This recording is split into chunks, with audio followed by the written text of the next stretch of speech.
कर्मचाऱ्यांसाठी एक खुशखबर बघायला मिळते। बेस्ट कर्मचाऱ्यांची आज दिवाळी आहे, कारण 29,000चा अखेर बोनस बेस्ट कर्मचाऱ्यांना मिळालेला आहे। बेस्टच्या 27,000 कर्मचाऱ्यांचा रखडलेला 29,000 रुपयांचा बोनस आज त्यांना त्यांच्या खात्यात देण्यात आलेला आहे।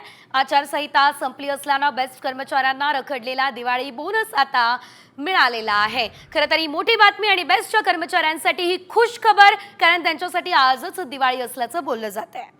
बेस्टच्या कामगार बंधू आणि भगिनींनो, शेवटी आज मिळणार उद्या मिळणार असं करता करता बोनस मिळाला। मागचे 3 वर्ष उद्धवजी मुख्यमंत्री असल्यापासून तुमच्यासाठी वेतन करार आणि बोनस या संदर्भामध्ये तहायत प्रयत्नाची पराकाष्ठा करणाऱ्या माझ्या या प्रयत्नामध्ये ज्या कोणी अदृश्य व्यक्तीने सुद्धा मदत केलेली आहे त्यांचा मी आभारी आहे। मला माझ्या बेस्ट कर्मचाऱ्यांना एवढंच सांगायचं आहे की आपल्याला जर जगायचं असेल, बेस वाचवायची असेल, तर सगळे मतभेद बाजूला सोडून आपण एकत्र आलं पाहिजे, एक झालं पाहिजे आणि